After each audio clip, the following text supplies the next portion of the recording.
Okay, welcome back to the Heretic Sisters. We'll cover our mission really quick and we'll jump right into our interview.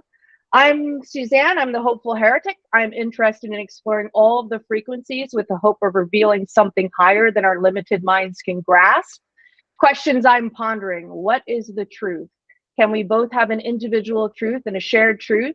Is it possible to be an individual within a group? What is our individual versus shared responsibilities? Is shared and balanced equity possible? Hi, I'm Tatiana, and I'm the fearful heretic. I'm all about getting to the bottom of things. I also want to try everything at once. Questions I'm pondering: how does one see reality without distortion? How can we embrace all the blooming complexities of life? How do we express our experiences in creative work? The question, what it's all for, has not left me since my teenage years. Okay, so I've said this before and I'll say it again. We've been extremely lucky to have the caliber of people who voluntarily signed up to be interviewed on this show. We've interviewed two 5-1 profiles, one manifesting generator, one generator, really brilliant women. We've invited on or who signed up for our show. We interviewed. Our last interview was our first 2-5 quad right projector, Daniel. He was really great to sign up for our show, a hermit profile. It's such a fascinating interview. I really encourage you, if you haven't watched these interviews, to go back and watch the interviews, because there were a lot of fun and really great examples of different types of profiles of different heretics. But this next person, as soon as I heard that she resonated with our show, I reached out to her and invited her to personally come on our show so we can interview her, because she's doing in the human design community, what she's doing is such a great example of what a heretic does. She's challenging the system. She's challenging the ways that people approach the system. She's bringing her own hereticism to the system, but it's backed up by knowledge. She's a very sharp person, very intelligent, and she stands up and challenges in such a unique and interesting way. I was like, she's the perfect person to have on our show. She's our first 3-5 projector. And she made a really big impact on me. When I first saw her post in the projector group, I was like, whoa. I was like, What a heretic, yeah? yeah, I just knew, like, from her post, I was like, wow, she's got such a strong throat, which we'll see, such a strong throat and an emotional impact that she makes when she, comes up with whatever she comes up to speak uh, about. She's just such an emotional speaker. I can feel those online even. And for a little bit, I was kind of like, I stood back. I was like, I've got to get to know this person a little bit better, because, she was so fierce, and she has the alpha channel. And I noticed that right away, so strong. And I was like, I'm going to get to know this person. I actually got to know her partner first. And over time, got to know Lara is her name, and I got to know her. And as any 5 profile, you will discover there are different parts to us. And so she has a lot of different sides to her, and we've developed a friendship over time. And I'm so pleased to introduce Lara to our audience. And I hope you don't get embarrassed by the pictures that I chose from your website, Lara. But Lara is such a striking, a beautiful woman. And you'll hear her speak in a minute, but she's got a fashion background. And so it was interesting to see her right away produce with a partner these human design t-shirts, which are excellent. She's a projector, so I put her projector t-shirt up. And I think what really makes the 3-5 such an interesting profile to be that example of a heretic is because they are experimental. And in my experience, from the third line, I've been really attracted to third lines as I've seen some of my relationships develop. My past relationships was like, well, why am I so attracted to 3-line profiles? Tatiana and I only have 1 third line in our chart. I was like, that's so interesting. And so I've been really thinking about that. And I think the reason why is because they're so brave. And the 1 profile underneath the 5-1, we're really insecure, and we have to really build up the knowledge and feel very solid in the knowledge before we launch into our heretical nature. And sometimes I learn from the third line profile a lot. They've been such a model to me that I will experiment. But as soon as somebody challenges me, I kind of get stage fright, and I have to go back, and I have to really feel solid in my knowledge. And so sometimes I'll kind of like grab onto a third line profile and kind of like have them go out first. I've noticed, because they're so much braver, because they have to experiment. And so in that experimentation, they're taking risks that I think a first line profile wouldn't take. And without those risks, you won't have any aha moments, because you have to kind of be brave and risk failure, really. So they go out and they risk failure, and even if they're wrong, they take that back as a learning experience, and the next time they go out, they're even stronger. And I've watched Lara's evolution over time, and how she's come out with different pieces of content and added to the breadth of knowledge of the human design system with her background in hereticism and her other types of background, which we'll dig into. But I'd love for Lara to introduce herself however she wants to. But I wanted to make sure to ask her, like, what drew her into the human design system, and maybe talk a little bit about her development over time. So Lara, thank you for being on our show. Thank you. Well, thank you for the invitation, and thank you for this amazing introduction.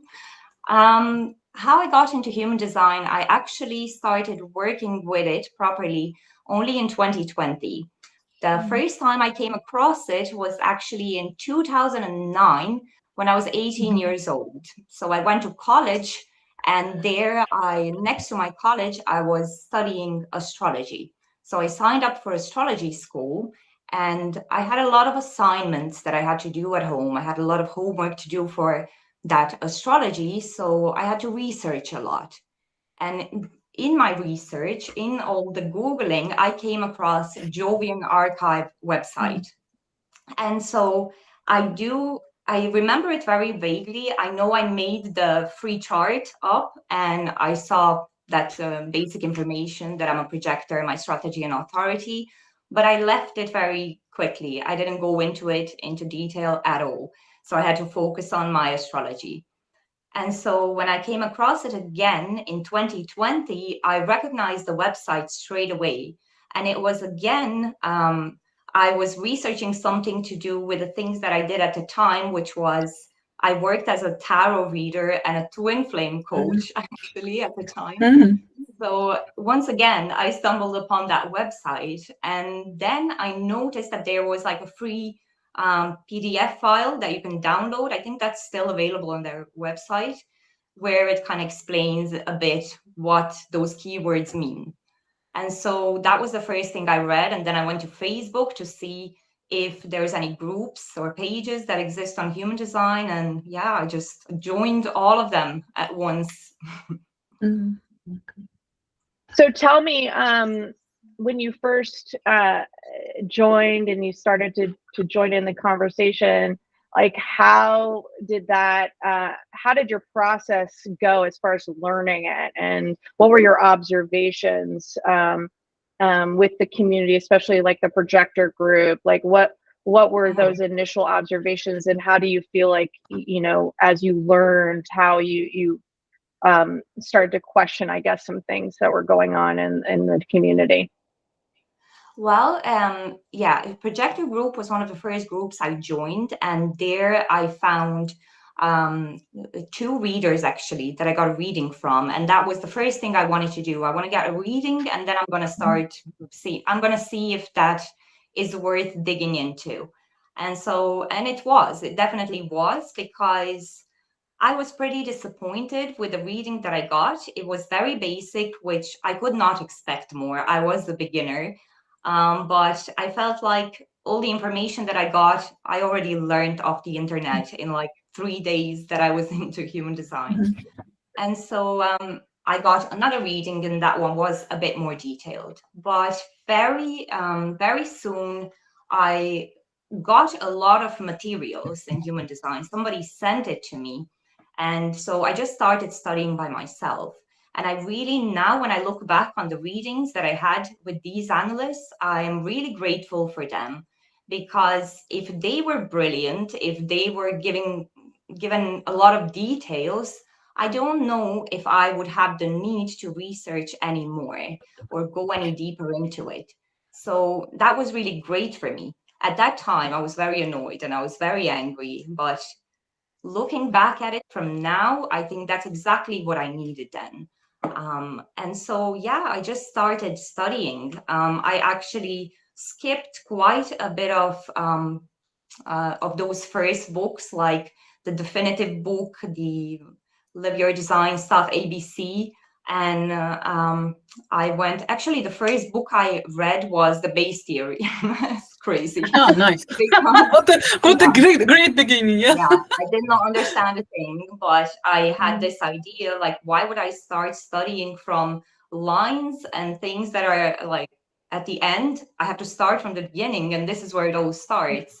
So over the time, I read the base theory like 5 times, and every time I would get something new. But yeah, in the beginning, it gave me nothing. Yeah, so I started just reading more and more and sharing what the new things that I found out, that I noticed that people were not mentioning, that people were not asking about or talking about. So the majority of people in that group would be like beginners coming in and asking about their charts and what to do in certain situations, how to follow their strategy and authority. So yeah, there was a lot of things that I just felt were not talked about. And I had that opportunity. I thought, wow, I can really contribute here, not just with answers, but also with a lot of questions. Yeah.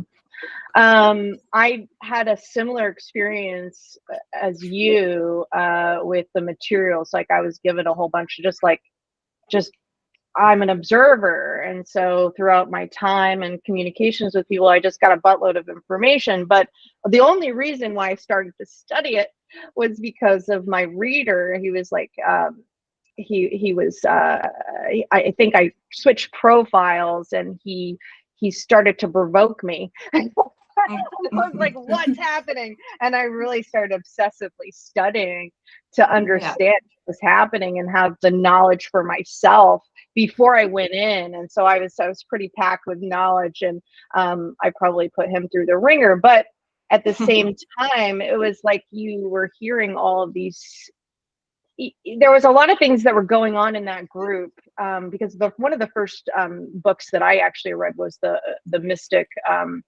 The mystic material. And I started to see, like, because I have a background in religion, and I was like, I started to see some of the patterns that that Ra was bringing up that was happening in those groups. And I was like, this is fucked up. I mean, a lot of people in that group I found were like, people were encouraging them to leave their lives behind, their livelihood, and do some radical approaches. And I just didn't feel like that was it felt like such a generic statement. It felt like such a generic approach. And I just fundamentally had a real strong reaction to it, especially with some of the censorship that was happening and the rigid and inconsistent rules and things like that. So so it's interesting. And I did see that you came out and were very vocal about certain things, and I think over time we developed a kinship because of those heretical moments. But you after a time, you just Can I interfere for for sorry, a short yes, moment? please, Even? Yeah, it's okay. Tatiana, please. Just a question. That's how I noticed that I have a strategic mind. After a short course on Facebook, actually, also I started to learn it with IHDA certified teachers. So why? So how did you consider it? Why didn't you start to learn it officially? Yeah. So that's Lara. I'm asking you, but you also, Susan. It honestly, it was way too expensive, and I thought, wow, that's really not worth it, because also, like, I got so much material so early on, and there was no point. I also have always been very heretical, like since I was in school, even before that, and I very often did not agree with my teachers, with the way that they would teach, with what they would ask from us, Yeah. with how we all had to have the same understanding, with how the tests were great. And that really, I don't like structured education. Even now, like, I never finished college because I just can't deal with the pressure.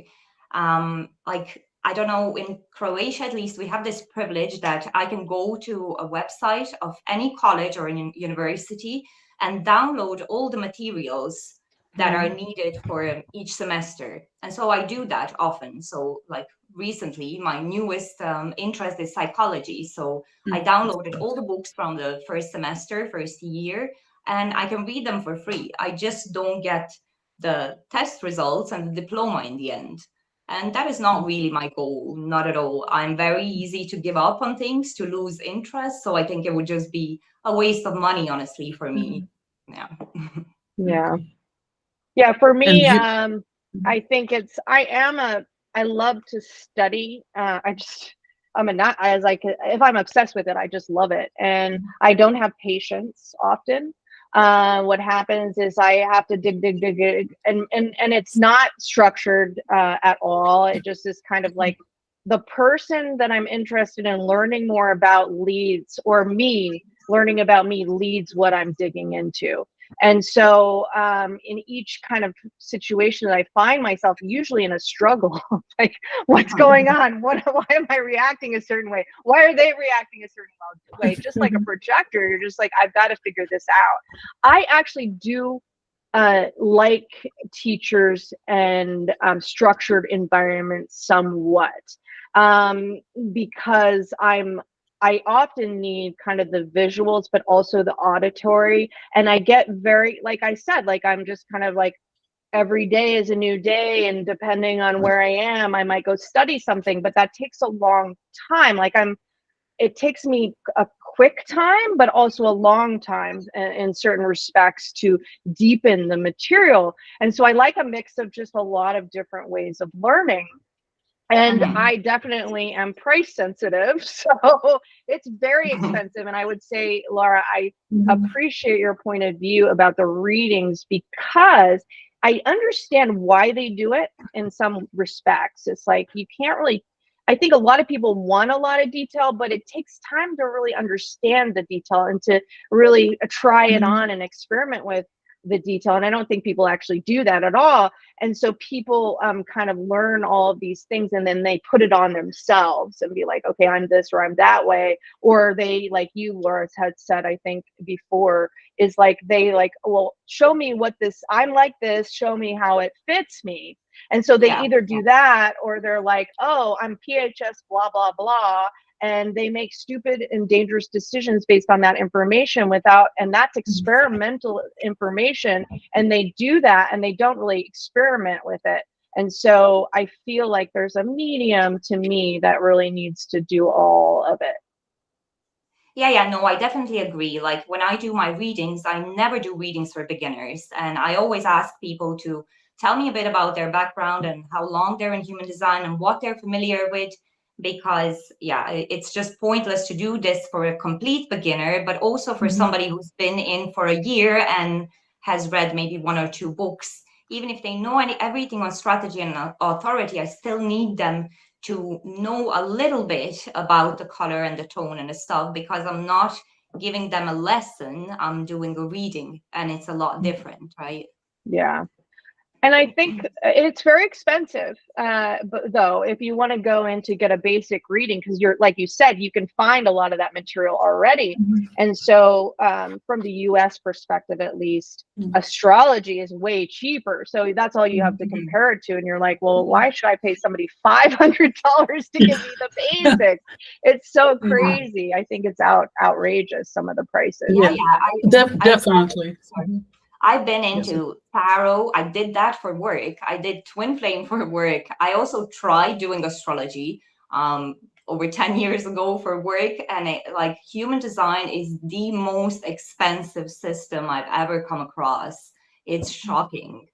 Yeah, I only have a privilege. I managed to study it in Russian, and the prices are different. So I was already sitting here in Europe and had some kind of salary. And when you convert it into rubles, it's like definitely the other price. Totally. And if you look on American website, like, it's easier to die than to receive a certificate. And which courses did you take, Tatiana?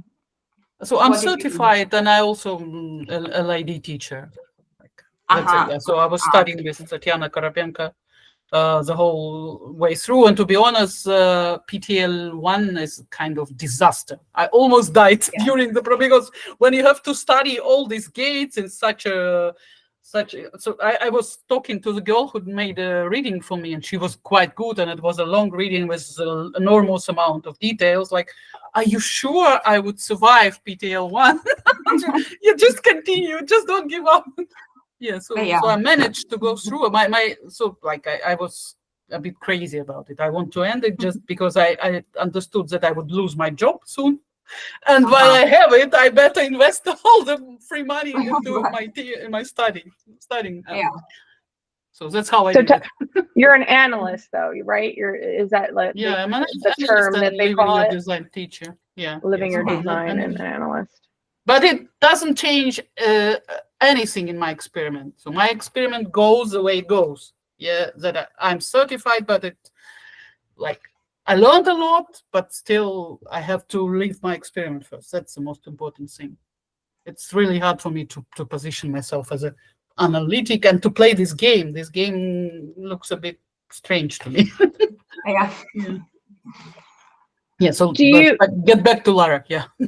Do you think the price, because I was trying to figure this out, is it Europe's pricing model? Like, why do you think the price is so exorbitant compared to other modalities? Is it because it's Europe based? Do you have an opinion? I don't know about why. Are you asking me or Lara? Just both of you. So in Russia, definitely the prices are lower just because the level of life is different. It's understandable. It's impossible to afford.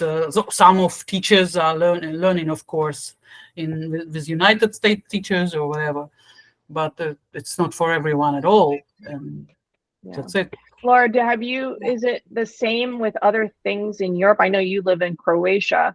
But do you find that it's more expensive, astrology? And I have found that it's a little bit more expensive in Europe just because of the price difference. But I would say it's expensive here. I don't know about the prices there, but like, for example, the websites that you shown me for medical astrology, and you told me that's very affordable. It's not really. It is cheaper than that, right? It's cheaper than Croatia is really low. Is really low. So Astrology in Russia is also cheap, way cheaper than human design. Definitely. And here in Europe, I suppose also. So in Germany, for example. So you said you were sorry. No, Tatiana. You said you were a twin flame coach. So tell us a little bit how you got that. That's just something that makes me giggle. And what is it actually, twin flame? What is it? Tell me how you got to that. And what was that about? Okay. So I started this with my partner. We were when we met over like common interest in spirituality and all of these things. And so when we started being together, we're like, why don't we try to do tarot readings for people together? And then we don't have to go to work like two projectors, not knowing that we're projectors. That would be a dream life. And so we tried that, and we started a YouTube channel. And we were in a Facebook group that was really big group, like 50,000 members or so. And we got approved as readers. And we were the only readers who were a couple. And it was really interesting to people. And so we got a lot of recognition actually there. And one day, one TikTok influencer invited us to join TikTok. And she said, the way you do lives, you get so many people, but on TikTok, you can get even more people. And so, okay, let's go and let's try. And we got really famous, pretty famous on TikTok and in the tarot community. We got a lot of followers. We would get gifts doing lives, loads of readings. I had an Etsy shop at the time. And how I got across twin flame phenomenon, I don't exactly remember.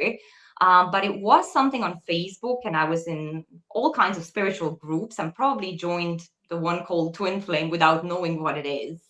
But the connection that I had with my partner was like out of this world connection. And I thought this must be something more than just a normal relationship. I never, like the country where I'm from, people are very conservative, right? I'm very odd to them.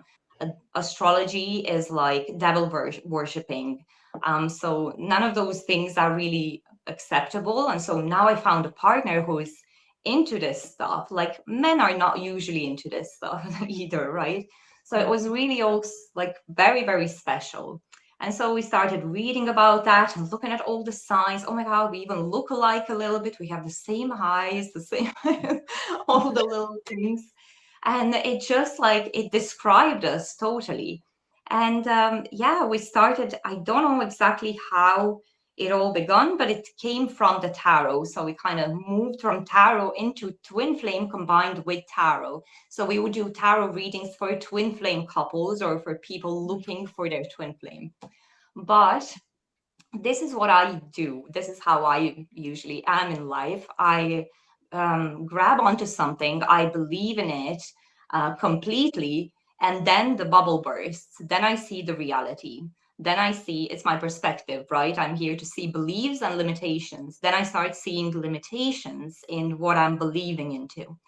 And I've seen that a pattern where there is a lot of women coming to us who are not in a great place in life, who I've noticed that we and other coaches are kind of encouraging things that were not okay, like delusions. And, you know, like, so after some time, I realized what we're doing is not okay. It doesn't seem right. I don't believe in this to be true anymore because it can't be. Like, I see what it's doing to people. I see what it's doing to these women's emotional states and mental states. And I don't know if you've seen the documentary on Netflix, maybe. I just saw it. Yeah. So I was just going to bring that up. So I'm glad you brought it up. Yeah. So it's very much like that. They become obsessed with it. We did not try to become influencers. We were just making our videos and doing our lives, but they push you there. They make you into that. They become obsessed with it and consumed with that idea of finding their soulmate, their perfect mate. And so it's just something that happens. And I believe that that is something that happened for the couple in the documentary as well. I don't know what their story is exactly and how they started it, but people do it to you, even if you don't strategically go do it. They love it so much, they obsess with it so much that it just happens. You find yourself there, and then yeah, if you have a bit of common sense left, you're like, this is not okay, this is not healthy for these people. And so we just kind of left it. We could not do it anymore. Okay. And you both, did you both, is it Johannes that you guys? Yeah. Yeah. I want to move on to the next slide because this is a perfect transition because of the conscious penta. And I was curious. So did it come as a group decision that you guys just couldn't do it together, or were you the first one that brought up the contradictions and not being comfortable with it? Oh, I don't really remember exactly, but we would just discuss all these things constantly, just talk about it and come to the decision together, I believe. Yeah. Okay. I can imagine like watching that show. I just watched it didn't really pay too much attention to it, because I was like, wow. I know about the twin flames, and I know what you're talking about. I mean, people become obsessed, and it's almost like a toxic, because twin flames are, it's actually, what they're so drawn to is not necessarily healthy, the people that you're drawn to sometimes, and it can become so toxic. And then I wonder how much of that seeps into your relationship and kind of can damage it itself. Just all of the obsession, and I guess the people that come to you, it would be hard to maintain a relationship that intensely plus a work relationship. So that's interesting. And I kind of was very interested in talking about that, because when I first, before you, I started, Johannes became my friend. And I remember very early on, we were talking about astrology, and we had some disagreement about it, or there's some kind of thing. And I was like, I'm not going to talk. Are you guys married or officially, or are you just partners? No, we're just partners.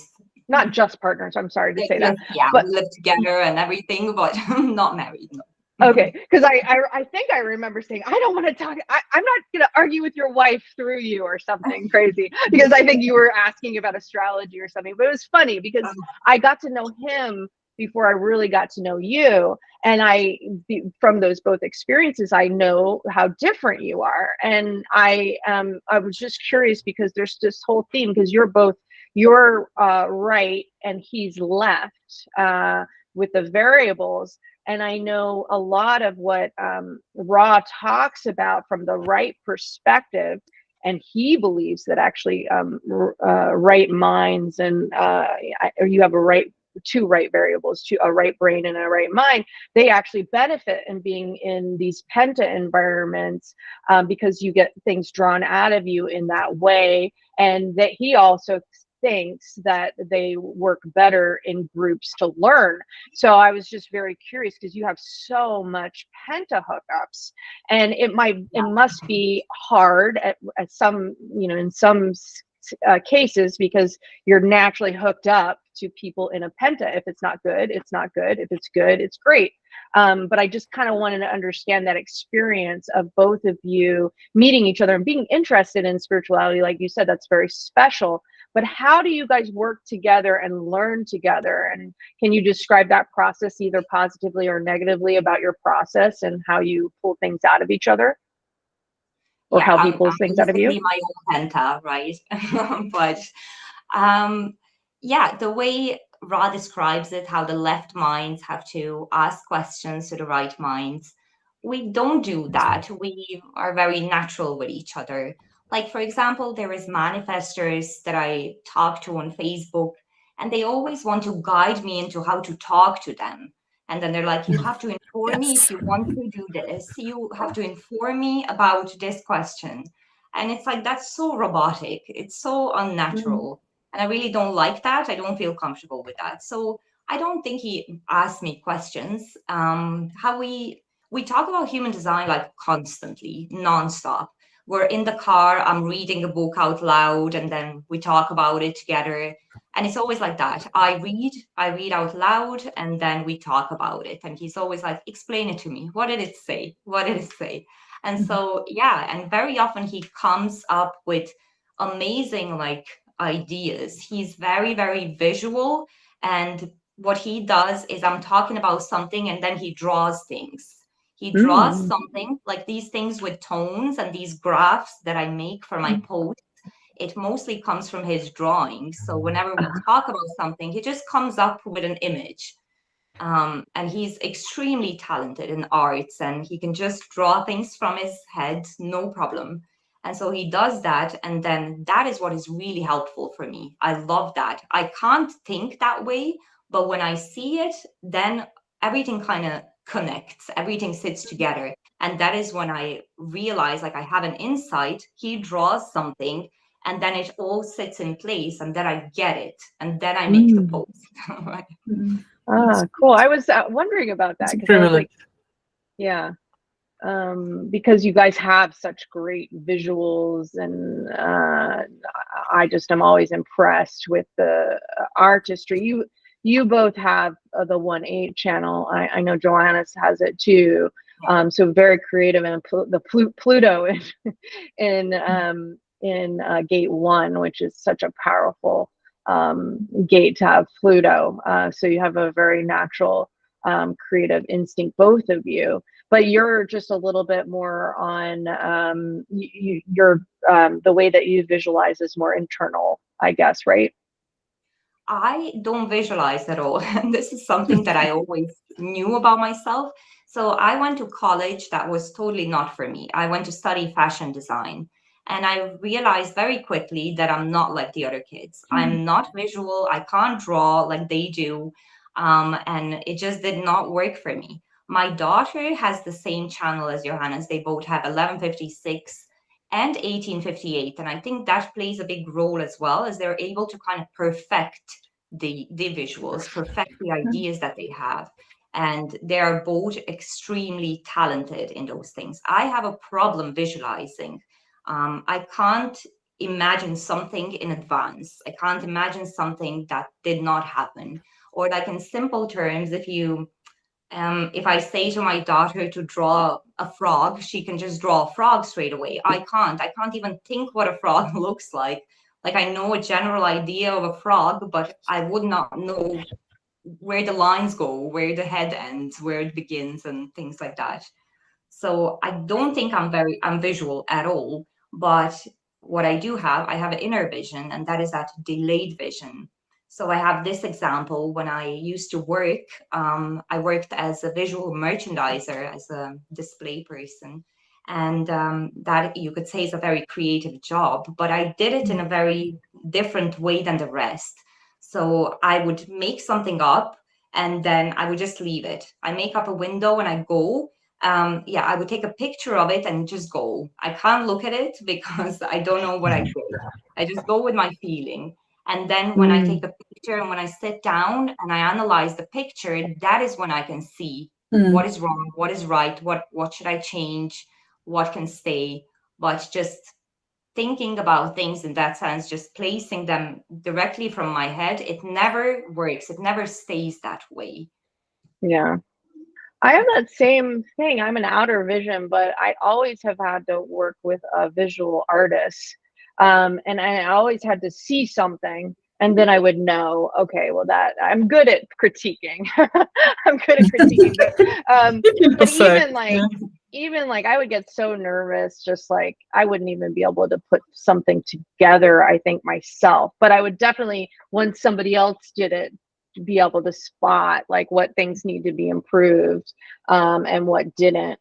So it's interesting because I have the 3 and they're kind of a pair, but and maybe it's the right connection. Tatiana, what is your experience? Do you have I'm like, somehow I love to think visually, and some thoughts are coming from me to me in my head are like a part of film or something like that.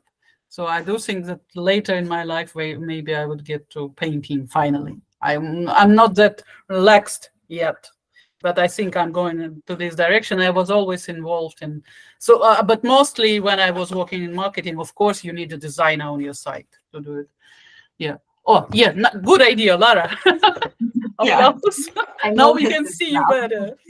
Yeah. I don't even look at myself in the camera, so I didn't notice until now. Sorry. Yeah, but I cannot compare myself to my children. They definitely are more visual than me. Like both 3/5 and one of them was 1156. Yeah, they're like extremely visual when you compare them to me. But I suppose that later in life I would be drawing something. I don't know what. Let's see. But you are also tone 4, Tatiana, no?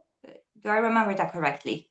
Or no? Are you in a no. cognition? Yeah, tone 4. Yeah. Oh, yeah. Mm-hmm. Yeah. And for the 3, I think it's about setting a goal. So this is how I see the difference. The 3 sets a goal. So if we're talking about drawing, maybe it's a silly example, but it's like if you set yourself a goal, I'm going to draw this thing, then you work towards it. That's how the 3 would function. It sets a goal and it's focused on the goal and it's just going towards that goal, where the 4 really is not capable of doing that. Focus is something that can really, really drain us. Yeah. I'm lucky I have a nice public library here in Berlin. I just go to the library and as people split, I sit there and I enjoy it. They are all studying around me and I just use this energy to focus. It's funny.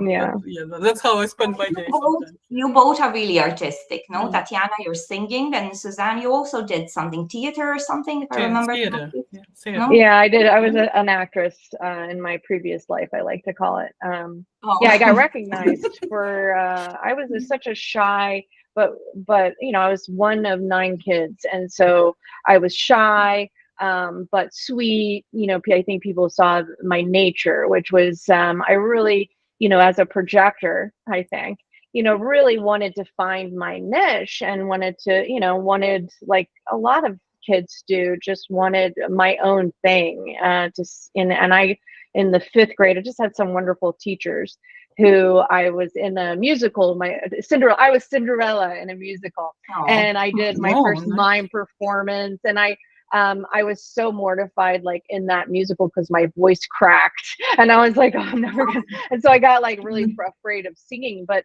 people encouraged me, teachers encouraged me, recognized me. So when people talk about the recognition, I was like, I knew right away what that meant, and how that really drove me. It drove me for a very long time to pursue theater, even though I'm, if you look at your astrology chart, I'm both Tatiana and you, Lara.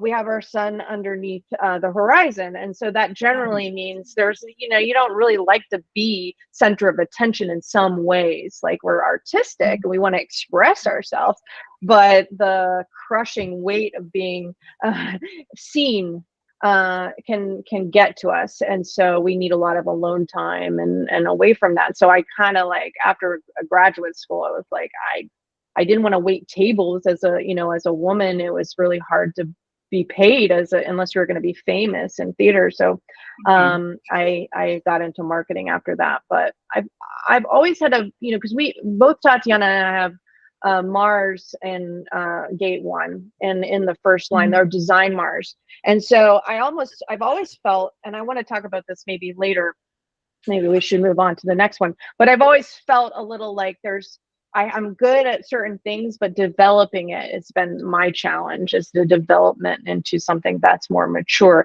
And I think you had a different design Mars in the 8, and that's about contribution. So I'd love to talk about that. But before we do that, I really wanted to talk specifically about your open centers. And you have no receptors even on your ego. And I was talking to Daniel last interview about this, and I'm curious. I think you watched that. I don't know if you watched that part, Yeah. but we were talking about it, and he had his wife actually had a defined ego, which is common. I think people were attracted to our people that have a defined center. So how do you know how you experience the ego, and how you experience maybe in relationships to others? Yeah, totally open ego.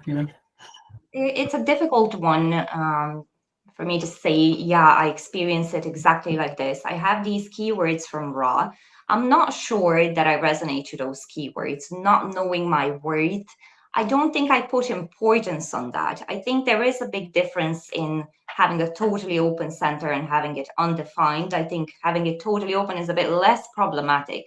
And I think it's way easier to be kind of aware of the bouncing off of that energy. So I know how to use this ego. My partner has it defined, and I love that. What he gives me with that is a lot of confidence. Is something that I really need at times. So I am a yes person. I have my sun in the 29.5. I really struggle with saying no to people. And that is my projection. They always see me as somebody they can ask favors from, and they will do things for them. And I will say yes, and then I will go home and be grumpy. But when he is next to me, I have no problem saying no, no problems. And we both recognize that. So whenever I have to deal with something like that, when I have to confront somebody, I'm always like, you're going with me because then I can. For important tasks, yeah. Okay. Yeah, so that is where I see it very, very clearly. But like having willpower in a sense, I don't know. I don't really know. Like I'm a smoker, and this example that Ra gives, oh, you can stop smoking when you're with them. I don't have that kind of willpower. I don't have the willpower to change something about myself that I'm comfortable with, even if it's not necessarily good for me. But I do get very confident. That is. And then you've got a completely open spleen, which I've heard Ra talk about people with a completely open spleen as being really risk takers, more of the people that really jump in and don't have any fear. And do you experience that? Well, like this, having a totally open spleen and having zero splenic tones, I really think that spleen, I have nothing to do with it in this life. It's probably something, obviously, it's completely open. I dealt with in one of my past lives. In this life, I have nothing to do with that security, safety, tribal feeling, nurturing, none of that stuff. When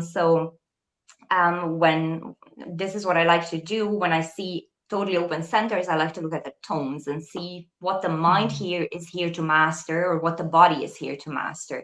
And none of mine are here to master the spleen. Am I a risk taker? Sometimes, yeah, for sure. But I'm not sure if that is because of the spleen. There's another thing that Ross says there, and it's that we don't know what is good for us and we struggle with this. We stay with partners that are not good for us. We suffer in life. That is not something that I agree with. I like, for example, when I lived in Ireland, I changed so many jobs. I accept a job and then I start working there. I work there for 2 days and I say, no, this is not for me. And I just leave. I did this on a few times because there was a work notice that you have to do a week or two. But if I'm not into that, I will just not show up and I just leave. If it's not good for me, it's not good for me. It's also with my past relationships. I am a 3-5 after all, so breaking bonds is my thing. So I never had problems leaving situations or people that I felt are not good for me. Cool. Tatiana, so I don't hog everything. I feel like I've been talking too much. What do you have questions for? So just to add, but because I have 2 kids with totally open spleen and we're trying to nurture them the best way possible for us, Soviet children, yeah. But they are both really conscious about their health state. They are really not risk takers. I would put it like that. And then they definitely living picture of what Ra says. So it's quite interesting for me how what part of your chart, maybe this 29 fifth line lets you dive in into everything, and then but they're also 3-5s. Sometimes I had to explain to my kids, you see this friend is harming you actually, and you're staying in this and finally the small one came, now I understand that this girl was like that, and actually this is my best friend, and she was so nice to me all the time when I was playing with other girls. That's how I experienced them leaving the open spleen, because and I was always we both were risk takers. Suzanne, don't you think? Extreme risk I takers. resonate with the 3 line, but I'm one of those tentative risk takers. I'll do things, but then I'll be like, oh God, what have I done? What have I done? No, it's too much. Yeah, it depends what it is. I take risks and I'm gonna cut off all of my hair and things like that, and then I regret them an hour later. But when it comes to risks, as in making big decisions, I'm a bit more careful there for sure. Yeah. Do you how about heights? He's jumping off of a bridge into the ocean. Are you a risk taker that way? Okay. Like, I'm full of fears. Fear of heights, it's just an impossible thing to get over. I have a huge fear of performing. I could never do what you guys do, singing and acting, no way. And astrologically, I have my Chiron in the 10th house, right? And so, yeah, that's really a big pain for me. Yeah, also that what you guys said earlier, and with being projectors, they always say we are bitter because we're not recognized, because we're not being put forward in good positions or whatever. But I always kind of wanted to stay out of the spotlight. I never liked it. I never felt comfortable with that. And so even with this interview, I got invited to a few interviews, and this is the first interview I accepted. I was always uncomfortable. It's just, but now I decided, like, no, I have to do this. I have to try this. I'm a 3-5, no? Yeah. Well, I'm grateful that you said yes to this one. Thank you. Yeah, so it's great to have you here. And then you're, you know, I know you, I think you resonate a little bit more with your open ajna, because I've heard you talk about it a few times. So can you talk about like what that, I resonated with you when you said, I'm a vegetarian, but I don't really identify with that whole, like, I don't have all of these identifications with that. And that seems like real open ajna of not identifying to something that, you know, maybe other people would. Yeah, I think there was not enough said on completely open centers by Ra. And there's a lot of things that are missing. And something that I noticed from having a totally open ajna is that it's really impossible to condition me. Ever since I was a kid, as you said, I became a vegetarian as a toddler practically. And it was just something that never made sense. It just didn't make sense to me. How could I eat this? It was not because of my political belief or something like that, or my concern, or it just was not logical to me to do that. And it was the same thing with religion. My parents were religious. They sent me to church. They sent me to religious classes, but very early on, I started opposing that. It didn't make sense to me. Well, how can I believe in something that is not here? So yeah, I was always full of questions, way too many questions, and they were not able to condition my way of thinking. My parents were never able to tell me this is what we believe and this is the political party that we're voting for and this is how we dress. No, none of those things. And yeah, I think that is the case with totally open centers, that they bounce it off. They don't take it in. And very often when I'm having these debates on Facebook with people, they always say to me, you must have a defined ego. And it always turns out it's the other person that has a defined ego. So it's just about bouncing it off. It's kind of like the reflector thing. It's Teflon. Yeah. So you do not intake all the energies and opinions, because I definitely struggle with it. And it's like I have to really take care with whom I connect or I'm open to, because after communication, a lot of things are left in me simply. I do not want to talk about my childhood here. Yeah, just with 18, with gate 18, just let's put it away. Yeah, I think it's very, very difficult to influence me in that way. Really difficult. I don't know. It's a gift. It's a gift. Yeah, but it's also that. So I have this stone. Oh, you have it as well, Tatiana, right? You have a totally open ajna? No. No. No, we have the 63-4. We have, right, yeah. We have this machine that works 24 hours. Yeah, we have a definition. So there's a resistance if it doesn't really make sense to us, because we're very clear in what we need to absorb for it to make sense. So we have our own resistance, I guess, to that. Yeah. So for me, it's like this. I have an ajna tone and I have a totally open ajna. So my body is here to master the mental realm, however weird that sounds. And when I look at my mind side and I have a tone 5 and consciously I have a totally open emotional system, my mind is here to master the emotional system. And so that might be the difference. It's in the tone, because Yeah, that makes sense. Even Ra said this. This is not very often people think I invent these things, but this is what Ra said, that the awareness, emotional awareness, is not to be found in emotional definition. It's to be found in complete openness. And then if you have a tone from that binary on top of that, that is where your real power lays. Interesting. Okay, Tatiana, do you have any other questions about Lara's chart?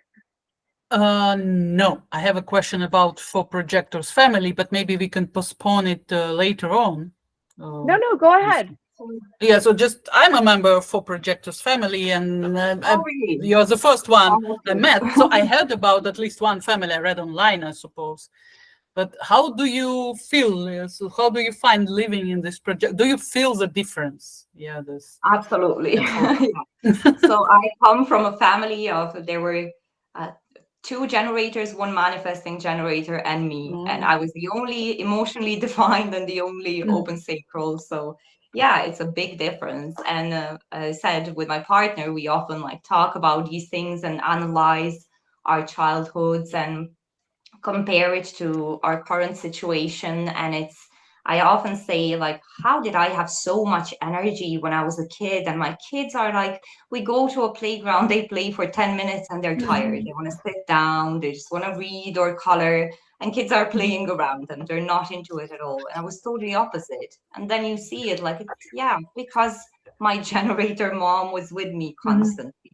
And it's really different. Like, we define sacral. We have a defined sacral among us, but I really don't see how that makes how that would give us the same experience or the same feeling as with being with a generator partner or having generator children. It's way different. We also, all 4 of us, have right-oriented brains. So we're all into seeking relaxation, into seeking pleasure, and like just looking for that peace and calmness throughout the day. We're all very active, but we're always into activities that calm us. So they will color and do crafts and draw and things like that. So they are active in that sense, but it's because that activity calms them. And Johannes and I are the same. We do different things, but it's always with that same goal. Are you guys all left in your environment, or do you have different? No, my daughter is right. She's passive mountains. She really is a passive mountain. So and do you feel like us? Sorry, okay. Tatiana, go ahead. No, it's okay. Just how do you, so sometimes it is really hard to explain to other people the way our family lives. And yes, I suppose you live quite a secluded life that helps maybe, but like I'm in the center of Berlin with all these 2 different schools and with 2 different activities for my kids. Like our family is definitely like no other family I know. Maybe some are a bit similar, at least one.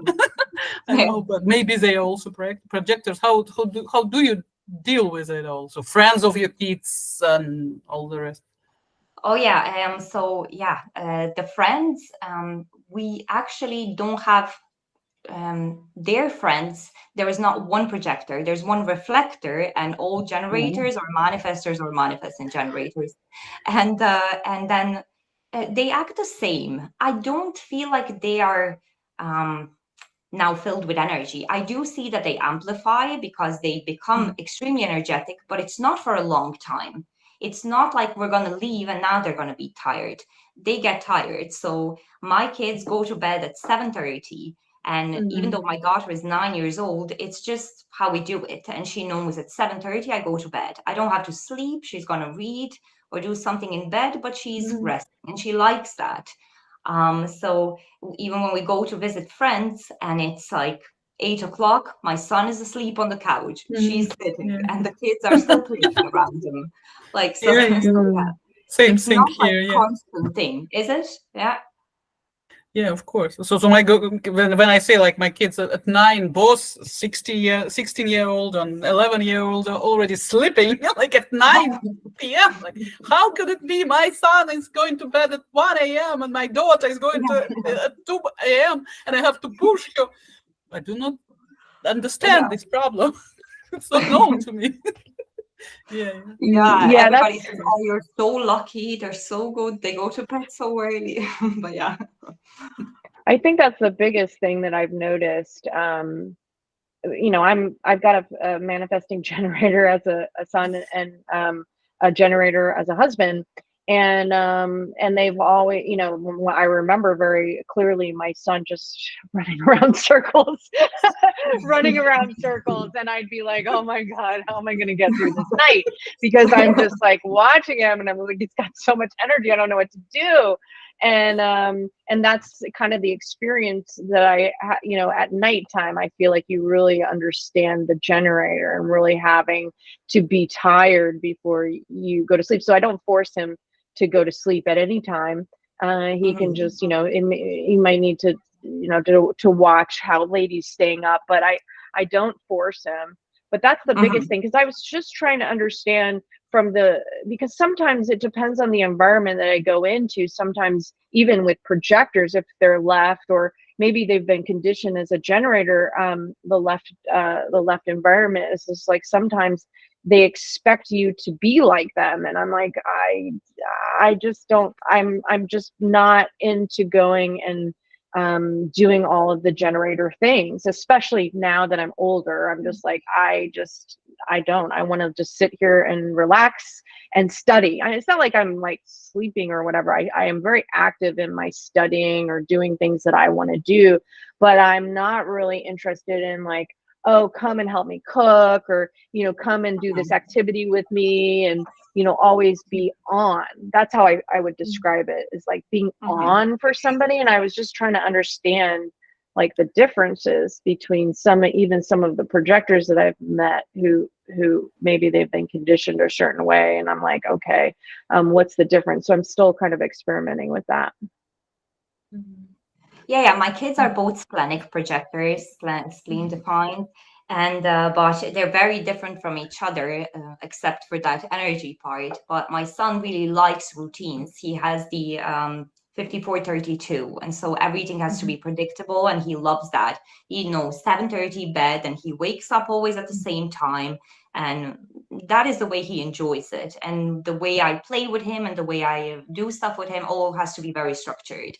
So we do a bit of homeschooling, preschool homeschooling at home, and that's the way he learns the best. And my daughter is totally opposite. She's also low energy, but she likes to do her own thing. She's really dreamy, really airy, very different in that sense. So it's very different way of raising them, even though they're both projectors and they both have defined spleens. Yeah, definitely. My projectors are also totally different from each other, and like two separate persons. They are even, I won't say they are getting not that good with each other, but they are living separate lives, even separate different schools, and like the age difference is bigger than, everybody's just like, they're totally different. That's interesting. Yeah, there's so many nuances. I think that's why sometimes I resist. I think we all do resist these big groups of categorizations, especially like you said, Laura, is like these rules. Like I can't, my mind cannot think of like how I'm supposed to, that's like totally mind oriented, how I'm supposed to approach this person. And I actually had this experience with a manifestor, a male manifestor. He's a splenic manifestor, and he's the cross of service 2-4. And I was trying to like figure out how to talk to him, and I think it actually impeded our relationship for a while. And then he was like, I finally broke through, and he was like, what, you can't ask me questions? That's ridiculous. That's stupid. How am I supposed to how are we supposed to talk? and he again and again refused and said, yes, please ask me questions. Now we're not in person all the time, so I don't know if that would annoy him if I'm too, I try to respect and not expect anything from him, so answers and things like that. But over time, I've just been dropping all of these rules, because like I can't function that way. I just can't. Yeah, exactly. It's really it's turning us into robots. And this thing with generators as well, with this like people don't naturally communicate like that, really. I don't know one person, even a child, who communicates that way naturally, who would prefer to say rather than yes, you know. Yeah. I found that very early on with my husband too, because it was like, okay, well, I know I knew I needed to get better at questions, but at the same time, so I just watched our conversations, and I understood the main themes that they were trying to talk about, and you know, and me backing off from being too probing with people unless they really, you know, open themselves. I almost feel like from a projector point of view, if we just listen, I think we're naturally able to kind of navigate another person's style and how to talk to them, because I think a lot of projectors are very empathic, even emotional or non-emotional. I think we just kind of adapt to somebody's style if we're listening and letting our our body intelligence, I guess, respond in that moment. Yeah, exactly. And there is something also in what we talked about a bit earlier, that difference between living with a generator and a projector. And my ex-partner was a generator, and I didn't know one thing about human design at the time, but I stopped sleeping together with him. I could not fall asleep. And I always said, you're buzzing. I can't fall asleep in the same bed. And then I would sleep on the couch, or then I would sleep with kids. But yeah, it's something I noticed straight away. And it was really difficult where now, and at that time we both went to traditional work, and we wouldn't see each other the whole day. So, and then we would come home back home in the evening, and still I could not stand just sitting together, sleeping together. And now it's so different. It's such an ease. Johannes and I have been together 24/7 since we started being together. We have not separated for 2 hours. And still it's easy. It's so easy, and it's so smooth. And I feel like I have so much more space, even though he's always next to me. Interesting. We're also always next to each other with my husband. So now it's became more difficult than before. We're changing, the life trajectories probably is changing and so. But actually, we were together 18 years, and at least 15 of them he's working from home, and I'm raising kids, and so you can imagine, like, we're always together, like we're 60 years together. It feels like. It's funny. It's doable, you know. And I don't know if it's so easy with other types or with other centers that we amplify or whatever. Yeah, I had that similar experience with sleep specifically. And depending on I'm, you know, a fifth tone like you in personality. So I pick up on people's emotional states very easy, and I amplify them. It's just something that I do, and I don't mean to, but if I go and I can totally completely tell when he's amped up or stressed, or I walk into a room that's stressed, I will just automatically just amplify it. Even though, I mean, I have a defined emotional center. I've just always been very sensitive to my environment, and that I can see more in my astrology chart than I can see in human design, or what they teach about human design. But yeah, I want to get into some of the things, the content that you've produced, and what you've talked about, so that we have some time to ask you some meaty questions. And so you so this motivation and trajectory and resonance, and I had this question because I started to look up some of your content, and I've always there's always been kind of a confusion, because I think Ra in his, and I don't know if they teach this in the same way, but the way that Ra teaches is very similar to the way that astrology teachers teach, which is archetypal. And so a lot of the times he's mixing and matching different things. And so it can get quite confusing, because in one area he says, you know, like the motivation, he talks very specifically about it's an inner process. And then in another a separate kind of talk. He talks about it as an exit frequency. And I know you have a very specific view about that because of the way the crystal is constructed. But I have been so, mixed up and confused about that, especially about the resonance and the different types of, because of what I know about astrology and the different, I have kind of my own point of view. So I kind of wanted to get your feedback about, how Ra teaches this and his inconsistency in the ways that he talks about it. And what are your views about that, I guess? Yeah, so I actually shared a quote just the other day where Ra says that the voice gave him the mechanics, but never shown him how to interpret the chart or how to interpret those mechanics. So that is what I'm trying to do, is just to read and understand the pure mechanics. And I try more and more to stay away from his interpretation. Because, yeah, the more you study, the more contradictive it all gets. It's like, when I went to my astrology school, the way what our teacher said to us was he taught us what the signs mean and what the planets mean and what the houses mean. And then he said, what makes a good reader, a good analyst, is that connecting. I'm not going to teach you how to connect this. That's up to you. That's what a good analyst will be able to do. And I can't teach you to become this. And yeah, Ra, something about Ra is that what you can see in his chart is that he has no resonance to his mind.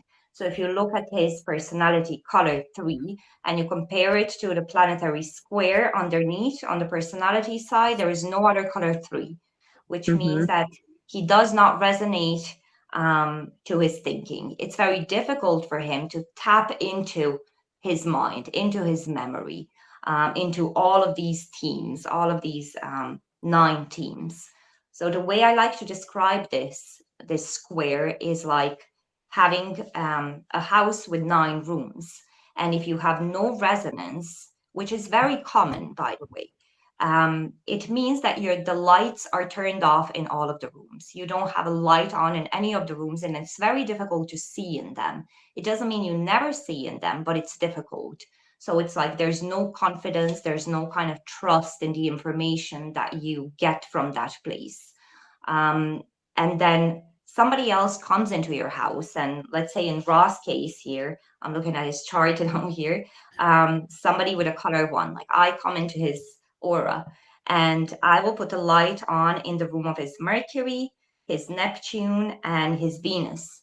And suddenly he has 3 planets that he resonates to. He has 3 areas that he can tap into and that he can think from, right? That he can kind of be confident about, that he can voice, he can express. And so people who have no resonance or very little resonance really benefit from groups.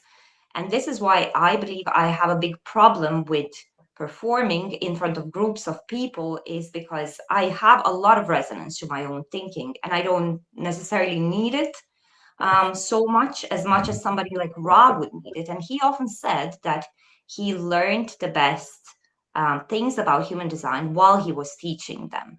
He would say that is due to his channel 4323, which is really funny because that is just his environment and it's not a part of who he is, but it's the environment that had to be structuring. And that is truly what happened to him. I do think he was in a good environment because a lot of people structured this knowledge for him. They created different parts of this knowledge for him. He would speak and then they would connect the dots instead of him. And so, yeah, every time that he would be in an aura with another person, they would light up a different room. And that is why I believe there's a lot of contradiction happening in what he says and in the way he interprets these things. Because I was like trying to figure it out for myself, because I don't have a lot of resonance either. I have, resonance with, I think, my Neptune. And I think, Tatiana, you have more resonance than me. But I was like, I just don't understand. And I recognized that I do, because I have a lot of fear. I have a lot of fear motivation planets. And I kind of was like trying to figure out, like, and I have a lot of fear motivated people in my life that kind of tap into those. And I was like, well, in astrology, they have, you know, when you've got your sun below the horizon, you know, in human design, he makes this statement that the sun is 70% of who we are, because of the neutrinos. But I was like, I was trying to figure this out because I was just trying to understand what was this theme that I was seeing in my life with the fear motivation. And in astrology, the moon rules me. And if you can look at, you know, the astrology chart, and understand the lineup of planets, when you have retrograde planets and when you have planets underneath the horizon, it's different. They interpret the chart very differently than people with above the horizon chart. So I was like, and I noticed that in my thinking and my breakthroughs, I was like, oh, Ra has the same issue. He's got a night chart, and his moon rules him, and he's got the color 2, and he always has this thing about the color 2. It's a theme. He gets really resonant with the color 2, or it's just fascinating. He says it's the line 2, but he also has the moon color 2, and I have the moon is color 1. I was like, oh, well, maybe that's stronger in me. And then I noticed also I have a few retrograde planets, so I'm thinking, well, I can kind of understand mechanically. I've learned a lot from you, Lara, because you can explain it very well on the filter that happens with the sun. And I get that part. But when the planet specifically, when you look at the mechanics of the sky and how that's set up, you know, there are certain planets that are going to be stronger depending on the position of the planet. So if you've got a retrograde planet, which is an illusion, but if the retrograde planet is closer to the Earth, so when you've got that retrograde planet, like I have Saturn, both Tatiana and I have Saturn at the top or above the horizon, it's a very strong symbol in our chart. It's, you know, it makes sense because the sun is shining on Saturn and bouncing off those neutrinos, and Saturn is closer to the Earth than the sun is. So those, you know, those planets in the way that they work in your chart is just going to shine or be stronger. The same with the moon. And I noticed also with you, you're a night chart, but also you have a resonance with the moon. So I'm wondering, you know, what you think about all of those things as I'm describing them to you, since you have a background in astrology. Yeah, that's really interesting. But wait, have you found any connections then with having resonance and having a planet in a, how do you say, like when you're born at night and then you have a nocturnal planet? Does that match with the resonance? Not at all. Well, yes, because I resonate with a lot more fear motivated people. You know, I mean, I've married somebody who has fear motivation. Tatiana is fear motivation. Yes, You're a fear motivation.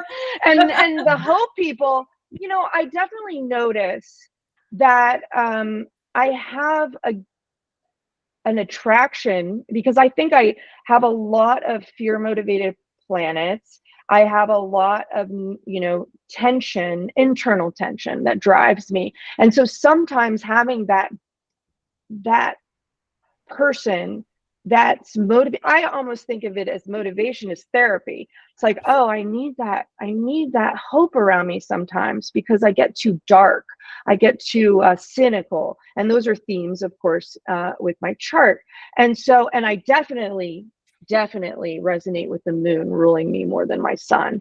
I have definite resonance. I have a lot of Pisces. I've got moon, Venus, and Jupiter there, and Jupiter rules my north node.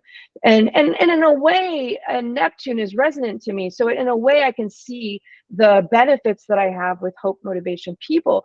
But it's interesting because I have a lot of fear motivated people come, and I challenge them and pull things and learnings out of them more than I think they challenge and pull things out of me, except for you, probably, Lara. I think you challenge me a lot, but it's more in a sense, like with my husband, it's like I've kind of been guiding him a little bit.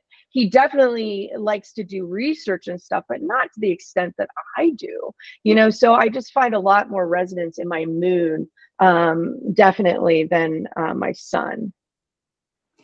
Okay, astrologically, I'm not going to talk about it because I don't know it that well. But I think you feel your moon strong, possibly because you're with your husband. I don't know if you can say that you felt resonance to it before you were with your husband. I don't know, but this is what the planets are not. They're not motivated. They don't have the color. They're sensitive to the color. So they're Yeah. sensitive to crystals. And so you have the Neptune is sensitive to your crystal, which means that you can easily recognize when you make mistakes. This is something you can tap into at all times. You make a mistake, you know it's a mistake. It's pretty easy for your mind to figure that out. Where when you're with your husband, you have 3 planets that are sensitive to his crystal. And this is something that people like have problems with because it's not about the person. It's really not about the person. It's the crystal resonance. So it doesn't matter if you like this person, if you hate this person, if they carry a color that you need, that you have a lot of, that your planet sensitivity, it's really good for you to be around them. And so what your partner does, being next to you, your husband, he's pulling insecurities out of you in these 3 areas. And these are things where you can probably fight the most about, these 3 areas: what drives you, what standards you have, and the laws or the rules that you have.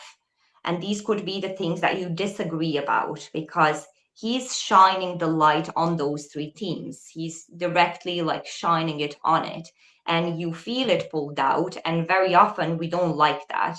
We don't like it, especially like in a first color, because it's insecurity. It makes us feel unsafe. It makes us feel vulnerable, too open, too visible.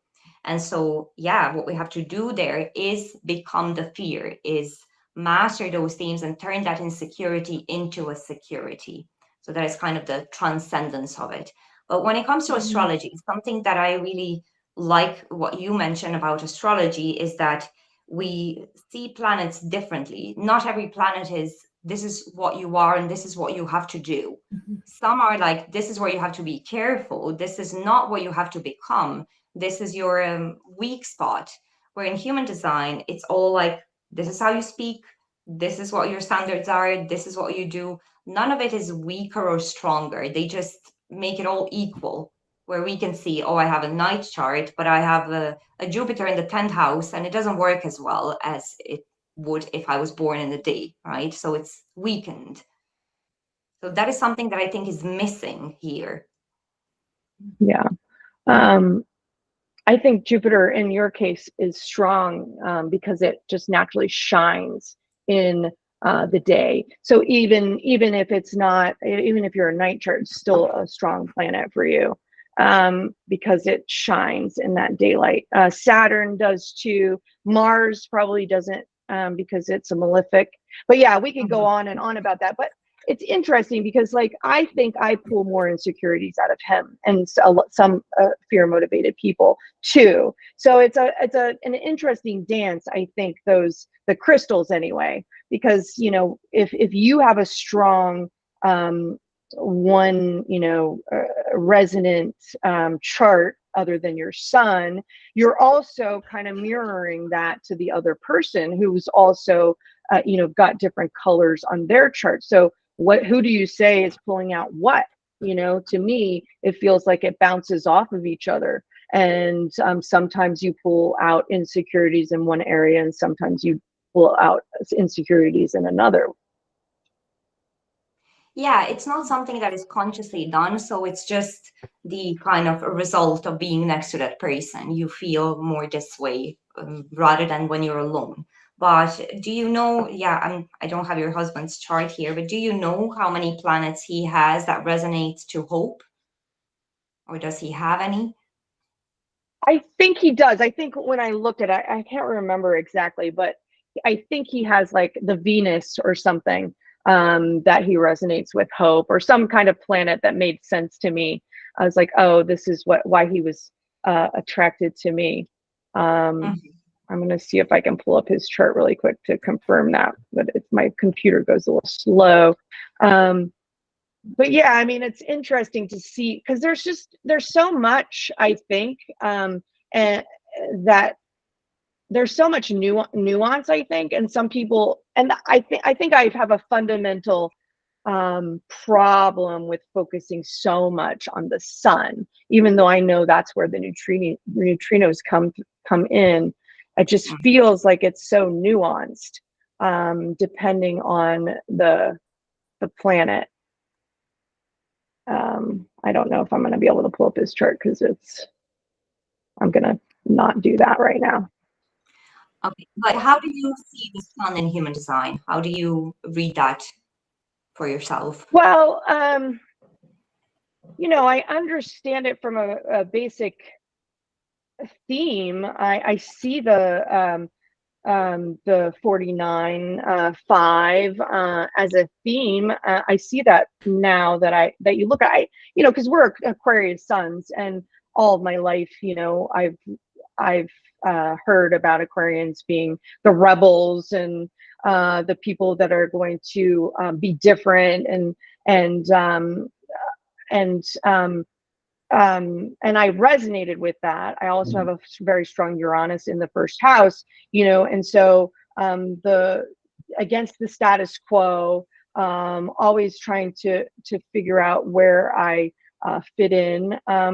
But I guess even from a perspective of a Kabbalistic astrology, I'm a Pisces. So it's interesting, I think, the main focus on the sun for me.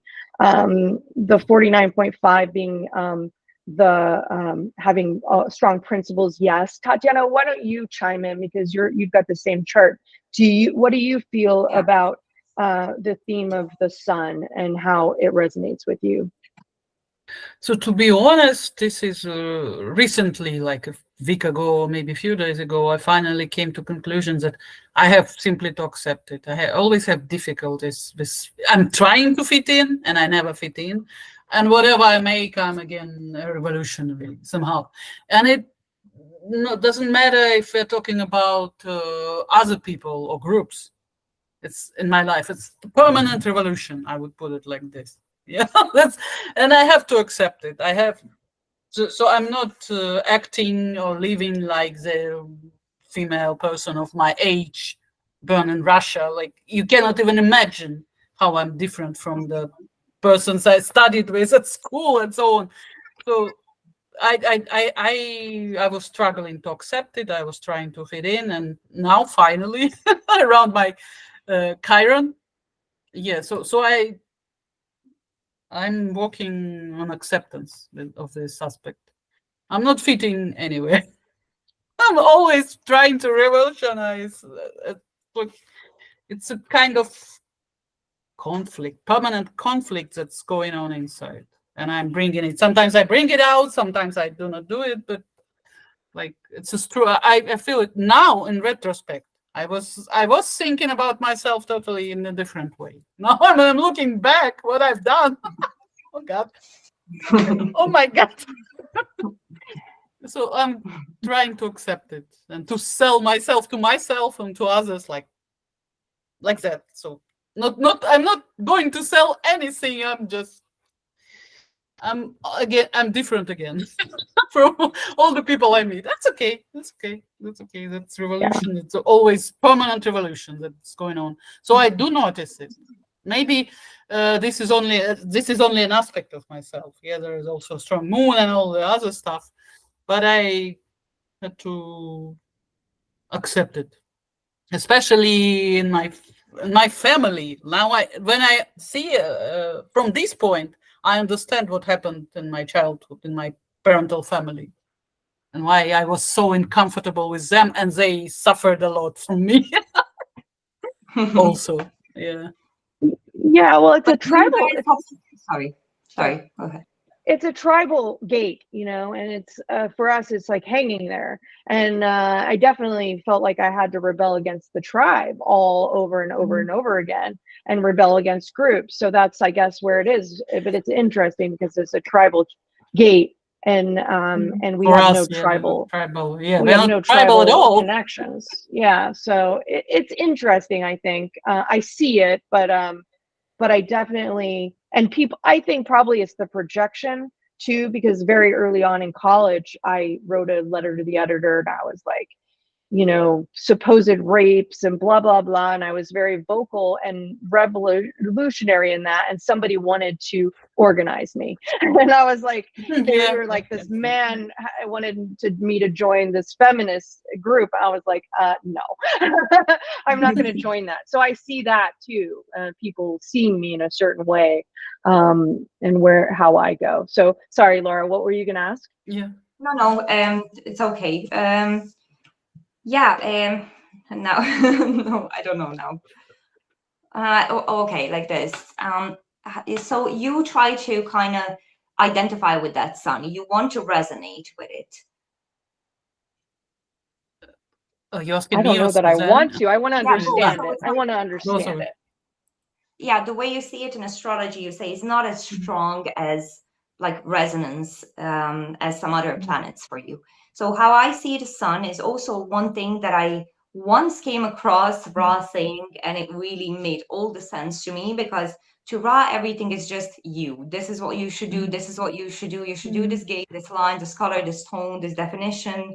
And so that gave me nothing. But then once I came across a text in which he says that the earth, saying that the earth is about grounding and stability is really misleading, and it doesn't really tell us enough about it. But earth is actually about us and what we do, and what we do about the sun, because the sun is that 70%, right, of our imprint. And so the energy of the sun is what is being thrown at us. So the things that that you guys are constantly forced to think about is revolutionary things, is heretical things, is the 49.5 stuff. But the way you are supposed to deal with that stuff is from Earth. And this is for you 4.5. And this is something that I am lately figuring out is, why are we identifying with the planets, and why are we trying to become planets and act as the planets when we don't live on those planets? We live on the earth, and we act towards these things from our own planet. So we get imprinted by this energy, but this energy gets filtered through us. We are not this 13.2 Mercury. You are that Mercury when it gets filtered through your own unique being. So, yeah. So I just really like to, oh yeah, this is me, and this is what I have to be. So I think that was just nice. Like, this is what I have to deal with, what I have to think about. Yeah, I like the way that you describe it. And the ways that you bring clarity to all of those things, because it, as a filter, and a lot of the materials that you've shared with me make a lot more sense, because they're based in I guess our logic really, I mean, Tatiana, do you agree? I think you probably didn't know as much about tone, so maybe you didn't get as much from, because you put out, Lara, you put out a fantastic class about tones, and because I have read a lot of stuff, but once I hear from you and your spin on it, it makes a lot more sense to me. Tatiana, what do you think? Do you have that experience with learning about kind of the filters and how Laura speaks about them? Does that make more sense to you? So I just recently I made the first approach for when we planned our recording the week early, and it was like, that's 2-3 weeks ago. It was too difficult for me, to be honest. I'm not that advanced in my human design knowledge. It all kind of Greek to me a little bit now. So today and yesterday I invested a lot of time in digging into it. Now it becomes more and more clear, and I do understand partially already what I'm all talking about. Maybe just because I have a very limited amount of energy to invest in expanding my knowledge. Was like I had to learn the new language after I was 40 years old. Now I'm speaking 3 languages, luckily. But yeah, yet now it's time to learn it more. So it's a kind of new territory for me. But sometimes it sounds reasonable. The questions that I'm like, what brought you to this point of view? It was natural for you, yeah? I suppose it like came out of nowhere just because you see it like this, yeah? Yeah, and I bet that in a way you can also relate to it as an inner vision. I like to say I'm just a slave to my inner vision. A lot of stuff that I put out seems like it was worked on sometimes, but like I can't even bear to listen to my video after I post it. I don't edit anything. I just put pictures, videos, throw audio over it, and I don't even listen. So I just, wherever I'm doing, something comes up, I have to write it down. And sometimes I post it, sometimes I don't. There's a lot of stuff that I don't. But when it's things like this that are more like, I like to say these are more questions than answers. Also, the whole thing about environment that I talk about, no, I can't say this is for sure the case. But I asked a lot of people, like, why do nodes have color and tone? How is that possible? They're not physical. And when nobody really gives me an answer except for random Ross quotes on nodes, then I just go on with my thing. I go on with my feeling, with my insight. So pretty much everything that I post is just an insight. Yeah, and what really resonated with me is your understanding that all this PHS stuff and is not developed well. Definitely, that's also why I didn't dig deeper into it, because when I listen to some teachers talking about, when I read, when I watch videos, like I don't get it. It doesn't look that understandable and that correct. So I do not have a feeling that it is the correct information that I have to consume. Yeah. Yeah, that's nice that you're digging into it, investigating. Yeah, that PHS for me is like the twin flame thing. It's people who are like very easily influenced can believe that stuff. I had a case where one time I asked about somebody with diabetes because I'm really interested in medicinal astrology now, and I'm trying to see if it's possible to look at our body graphs from that perspective. And I asked something about diabetes, and somebody said to me, well, their inner vision, they should eat with their eyes closed. It's in anything other than human design. If you would hear this, you would not be nice, right? You would not be so understanding. But we accept to believe crazy things. You're sick, you have cancer, whatever, like something very heavy. Yeah, it's because you didn't sleep on a bunk bed and you're a mountain environment. Like really things like that. Those things we take as logical, as empirical, as facts. Yeah, I agree. I really quickly had that impression. I was like, what are you talking about? And Ra even mentions in his talks about how experimental PHS is because they need to collect more data.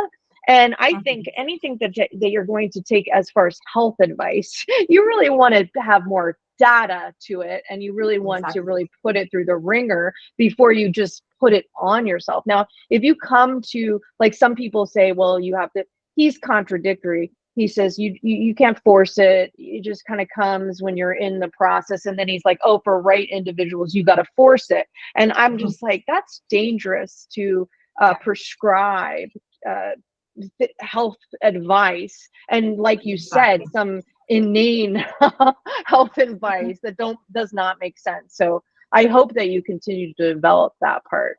And there was like, this is the only system in which there is absolutely no disclaimers with such claims. It never comes, I'm not a medical professional, but they never use those words ever. I see that everywhere except for in human design. They see Ra's interpretation, his opinions, and his feelings as facts. Yeah, that's crazy. That to me is like taking that's what I felt like beliefs. You know, everybody was like really taking on this information as a belief system, which he kind of railed against. So it's just ironic Tatiana, what were you going to say? That's yeah. I just wanted to add that that's the way religions are developed on this planet. That's how it goes. And when we just to try to position human design as a science, it is not science. Like you are talking about it, you're talking about it also. It is a classical New Age movement with all the Exactly. features that New Age movement has. So please just don't put it, don't pretend it's a science and we have to follow the Ra's advice just because it is science and it's proved. But like it's a normal religious movement, maybe we would see in our other incarnations how it would develop over time. But best case scenario it would be another astrology, or no, another yoga. I like how the yoga develops over thousands of years. Yeah. Today during my yoga lesson, I was blessed again with just being in my yoga lesson. This hopefully human design would flourish like that.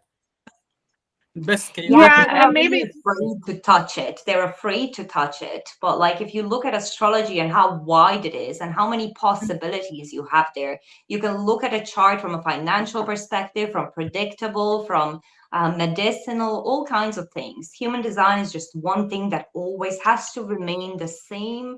And like, and even Ra encouraged it. And he actually said that he hopes somebody will develop this PHS clinic thing. But yeah, they don't dare. I don't know what it is.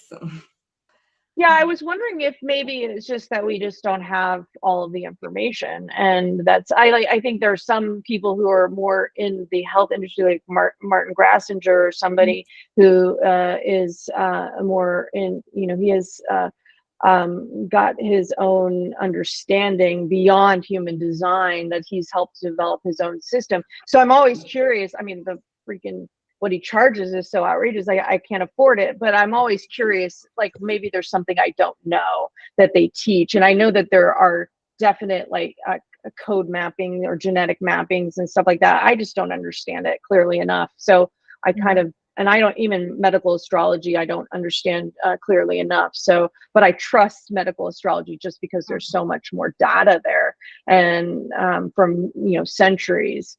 And I just feel like human design is just relatively new. So I would rather go to something that's, or maybe have that inform my human design. But I hope that you continue to explore the medical side, because I think you'd be an excellent person to develop that. So do it. Oh, thank you. I hope so. I hope I don't lose interest. It's going for now. I'm really interested in it at the moment. Nice. And regarding your interest to psychology, how do you see it, how it emerged? Because I'm also deep into psychology, and I see just one more really good analyst in Russian speaking sphere or discourse of human design. He just receiving now psychoanalysis education, simply like that. After 10 years in human design, he started his education in psychoanalysis. Yeah, I loved psychology ever since I had kids. And then I had this idea to homeschool them. It was legal in Ireland, but now it's not possible anymore because it's not legal in Croatia. So I always liked to educate myself on how to educate my children in a good way, and then all kinds of psychological tips and tricks. So I read a lot about it on childcare. But then when I got, now actually it was a few months ago that I started reading those books because of the videos with the Eleanor Portner, how she is a psychologist, right? And she has done this psychological research where she proves or disproves human design. So this is how my mind usually works. I really get inspired by something that I hear and then I go investigate it. So I want to investigate psychological research and how valid those things are or how invalid they are. And of course, they are very risky because they're full of biases. It's really dependent who the person is that is being tested. What do they know about the testing? What they don't know? What is their mental state if they are your patient? So it's kind of that what led me into all of it. And yeah, I really love the whole theory behind the biases, and I can see them so clearly in this system, and how people cannot really recognize them. And also the whole, you know how when people talk about astrology negatively, they always say, oh yeah, you have those few words that you will use for everybody and everybody can resonate to. I have the same thing in human design. I have the same thing. When people say, oh yeah, you're intuitive, this is what I see in your chart, you're so intuitive. Oh yeah, everybody will resonate with that. Then we all have those top 3 words: you're intuitive, you're emotional, and you're creative. And we can all resonate with them. And this is how they are very often kind of resonating to the system, because of these descriptions of themselves that are very vague and very just, yeah, based in those biases, confirmation biases, group polarization biases, all kinds of them in human design. Yeah. I got cut off from you for a minute. So you were talking about learning about psychology more than the medical side. I do like 10 things at once. Oh, okay. Okay, cool. Yeah, I mean, I'm always questioning, you know, the legitimacy. I think from a scientific point of view, you know, I have a lot of, I think both Tatiana are both this way. It's just like this tug of war between what's real and what's not. And this fear, I think for me, because I was brought up in such a diluted environment, religious environment, oh my God, am I becoming the same person where I'm believing all of this stuff?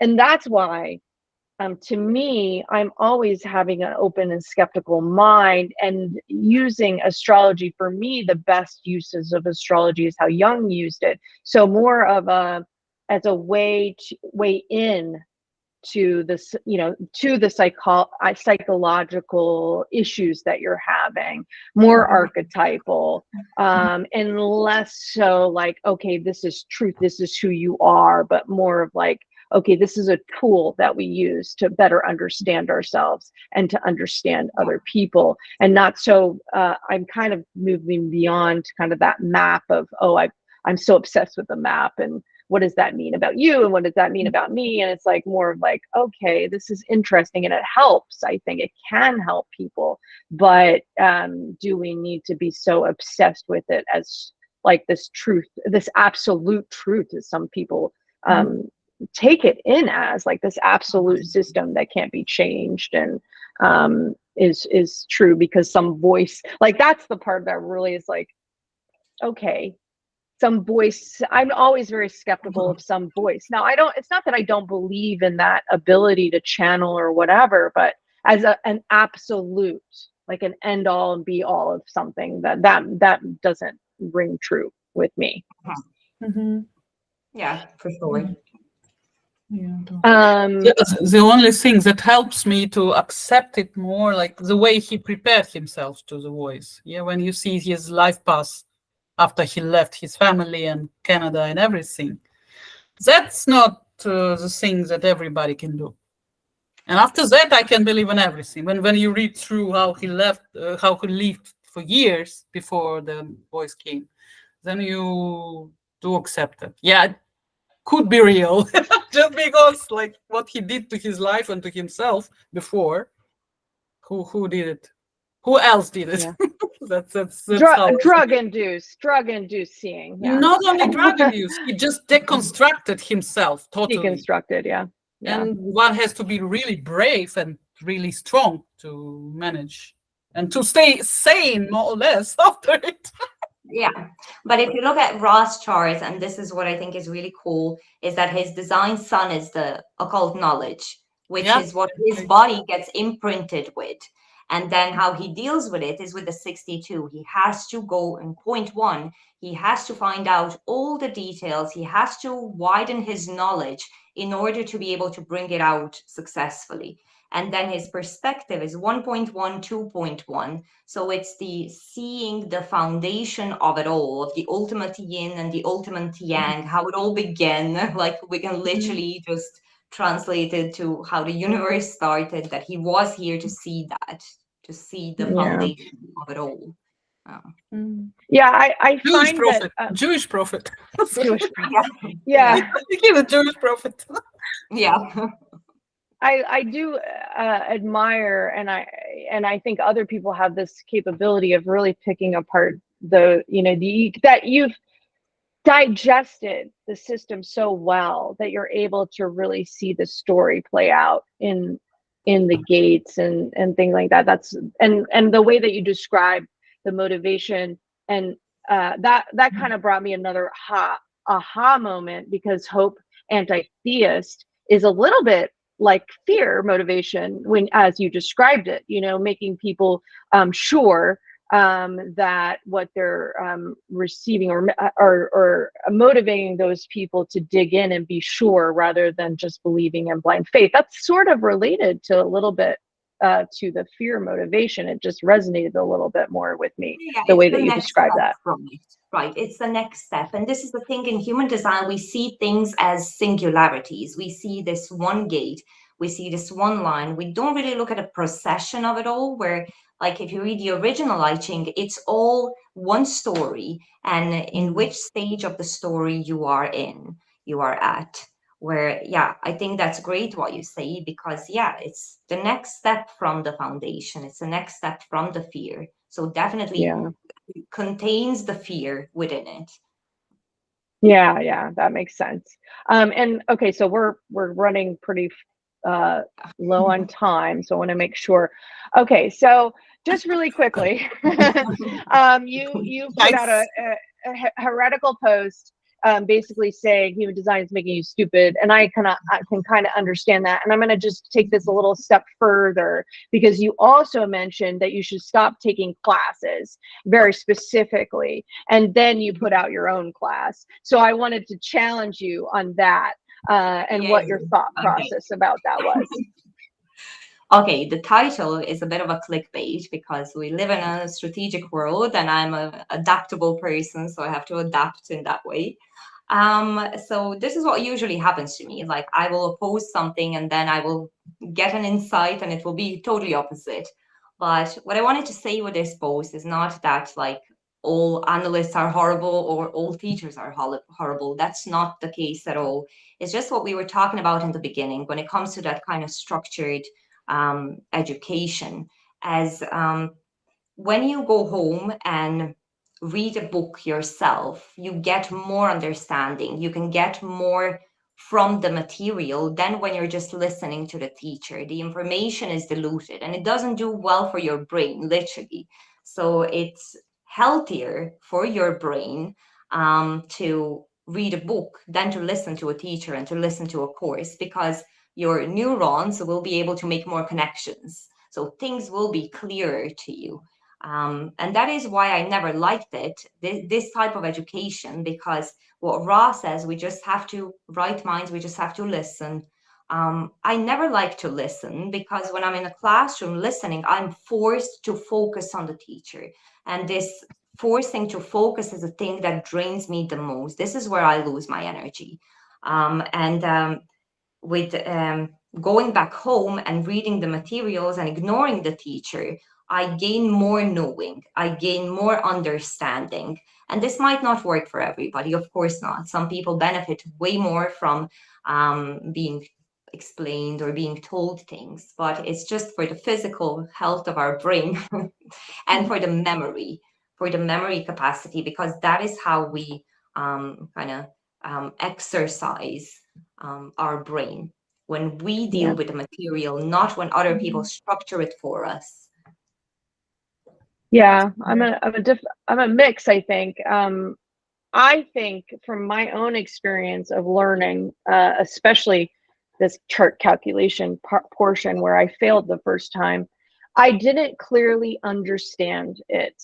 Like, I tried to take the formula. So left people are very good at going, okay, what's the formula? What's the formula? Give me the formula. I'll figure it out and I'll learn it that way. And for me, I try to do that. I try to, okay, I want to skip these. I'm like a manifesting generator in a lot of ways. I'm like, I'm going to skip forward, just like the human design. I'm going to skip forward to this part. This is not interesting to me. I'm going to skip forward. I take it in, doesn't go in. And then I try to make sense of it when somebody asks me in a different way, and then I'm lost because I'm like, I don't really clearly understand it. So from the right perspective, when I really went back to the first steps, and I was like, oh, this is why I didn't get this part, because I didn't really understand the movement of the sky and how we did time and how we calculated time and all of these things. So so I think it really depends on how you understand, how you learn, to really understand who you need to learn from and how information is processed best for you, I guess. Yeah, but this is another thing that we do to ourselves with human design. So I am right-brained and right-minded. So I should not ever study. It's forbidden for me to study, right? I just have to pay attention and listen to others, which is like totally opposite of what I am. And in the beginning, I thought, okay, I have to do this. I'm not going to study anything, but I love it so much. And as so right-oriented, this is the one thing that relaxes me the most. That's studying. And I know, at least from my experience, that is how I memorize the best. I get the book, I read it out loud, I write down things, I highlight. I like to have it all busy and, I don't know, written down even a couple of times. It's the enjoyment of it. It's not like I have to memorize this, I have to understand this. I just really enjoy that process. Yeah. I used to learn by writing notes, and I never look back at them, but the process of writing it helped me absorb it. Yeah, same. Yeah. Tatiana, do you have, as a left, you're the only left mind here, does that make sense to you as far as like the formula, trying to figure out the formula first? Do you do that, or? I don't know. I do not feel that I'm so strategic in my learning. I'm like chaotic, to be honest. I truly learn by doing when I'm employed. For example, I learned through difficult systems like CRM and so on. It was more systematic, maybe under pressure when you are paid for this learning. So I'm still figuring out how to do it the best way possible. I had too many distractions during my studies. I always have a lot of distractions around me. Now the kids, when I was studying the university, it was 90s in St. Petersburg when Putin was ruling the town. So guys, I was always distracted. After that, I studied only at my workplace. Like, you need to do some things, and then I figure out the formula like it was with marketing. I didn't have any kind of education. What is the formula? How others do it? Okay, then I copy it, then I try another way. Then I can definitely notice that I have a strategic mind. With human design, I'm still absorbing, because I was studying at such a hard times. Luckily now I'm writing a lot. I'm writing a lot, just not to, and the very process of writing helps me. And I think I remember reading about your tone. He has a formula for the specific color, tone, and line. I don't know, Lara, if you've read the formulas that he has for each one, and some of them are better than others. But from Tatiana's perspective, I found that she actually learns better under pressure and periodic, because she's a periodic. I can't remember your tone off the top of my head, but you actually benefit from the pressure of the environment, even if it makes you stressed. So that's how I learned language, and that's how I was learning complex systems in German that I didn't know at the moment. So I was learning both language and the system, and it went okay. That's funny. That's amazing. That's awesome. Anyway, I wanted to so I think I have a lot of questions that I probably didn't ask, but I know we're running close on time, and I've made you focus for a long time. But I wanted to just bring this in. This is your tone, the course, and I'm going to link this below, that you created for tones. And I thought it was really an amazing class, and it really helped me understand tones a lot better. And I loved the way, and now that I know this is your Johannes's drawings, which is really cool. But I loved the the ways that you explained it from the evolutionary steps, I thought was brilliant. And so I would encourage everybody to check it out. And I'll share the link to your tones course below. What else do we want to talk about before we go to our judgments? I think I think we're good. Tatiana, do you have any final questions? No, I just want to thank you, Lara, for everything I've learned already during the preparation time and what I've learned today from our discussion. And thank you, Susan, for inviting Lara. Yes, it's attracting Lara to us. Yeah, it's nice. It's a delight. Yeah. Thank you. Thank you too. I really enjoyed this as well. Yeah, and I'm looking forward to more classes and content that you put out into the world. I think that you're going to do a lot. I hope you continue on, even if it's not in human design, but to synthesize, I don't know, your own system, whatever it is going to be exciting, because I think you're a really gifted teacher. And so I hope that you continue, and we stay in touch. Thank you very much. Thank you. Okay, so Laurie, you feel free to drop off. It's late, and we're just going to go on to our judgments. But hang around if you want. Okay. Okay. Thanks, guys, and yeah, good night to you both. Good night. Bye. Bye. Oop, no okay, more astrology today. Yeah, no more astrology. But we had a lot. Yes. Mm-hmm. Yeah. Whoops. Oh. I think I might have. Oops, sorry. I'm going to go back. You can start. If you like. Sorry. Everything. No, you go. Okay. Judgment. I was lucky enough to somehow stumble upon a Firefly Galaxy. Did you watch the movie or the serial? Or okay. So you presented this in here, and I was like, oh, I wonder what this is. And so I opened it and I started to watch a little, and I'm like, I don't know, I gotta learn more about this. It wasn't naturally like pulling me in. It reminded me, just the production quality, I think, reminded me of my son watches this he used to watch these Power Rangers, and I was like, it seems the production quality was about that. I was like, I don't know, I have to learn more about this, but I'm sure it's good. Tell us more about it. So yeah, the production quality, I was watching it, I was thinking, like, it looks like it was filmed in the beginning of 2000. Yeah, but it actually was filmed at that time for the Fox channel. And channel was stupid enough to stop the show after one season, just because they didn't get it, because the characters were not that especially typical for them. They didn't get the scenario and the deepness the depths with which the persons involved are described and how they act. They all so maybe this is my kind of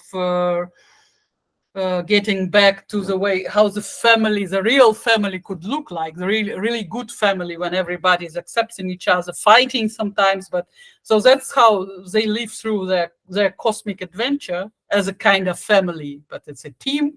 And of course, I'm a big fan of Nathan Fillion. He's a really good actor. I know him from Castle. We watched together with my husband years ago.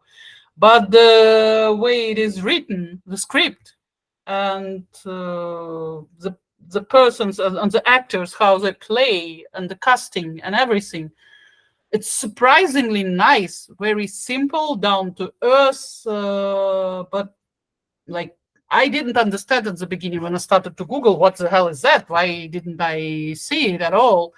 There is an army of fans of this galaxy, and when the Fox channel stopped the show, it was a big protest and everybody was fighting. So they managed to create a movie 2 years later, after the show was and the show even received Emmy award after it was already over.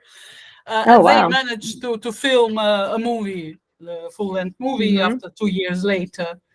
And I watched it after that. I don't know. So maybe the way the characters are done, they are like down to earth and true, and the real ones, and not that much ideology or this cosmic place. It's not like Star Wars. Yeah, it's much simpler and more about emotions and more about interaction between people and how they survive in a difficult circumstances. To be honest, now I consider it it's a bit vintage. You have to accept it, but I consider it the warmest one of all cosmic galaxies that is created for the moment, and I've seen a lot. So I was really surprised how touching it could be, and I suppose it's good to watch with your kids. I don't know if I would ever get my kids to watch it with me, but it's like it's a good tale, and somehow it has depths in it. I don't know, maybe it's a kind of this film and this show had a good but difficult astrology map, I suppose. Yeah, they had a really difficult life. Yeah, after they created it, but still the idea and everything inside. So it definitely worth a try, even though the production sucks, of course, when we are watching it in 2024. Yeah, definitely. Yeah. Sucks, but still, the way that I suppose a very good scenario behind it. Yeah. So scenario. Did you get it? Did it take a couple of episodes to pull you in, or was it right away? So I'm really I'm really charmed by Nathan Fillion. I like them. I like him very much. Okay. But you can try one, so like 2 or 3 episodes. There is no reason to watch a movie before you are done with the show with all the 14 episodes. It is better to understand what goes on in the movie, because movie is kind of closing stuff. The end of this series, so it is better. So maybe you would later find it's like really heartwarming. I didn't expect it from a fantastic movie like that. It's really heartwarming and good characters. I don't know how did they manage to, but I suppose the director, he wrote it himself. There is no book behind it. Oh, okay. So it's kind of also the galaxy created by the director, like Star Wars. Okay. Yeah, you seem to be attracted to those character-driven stories. I remember the last one that you had, the real depth of character and emotions, and I do too. I like the well-drawn characters and depth. I don't typically like the action that's just very superficial, and just action-oriented. It just doesn't do anything for me. So I'll give this a try again.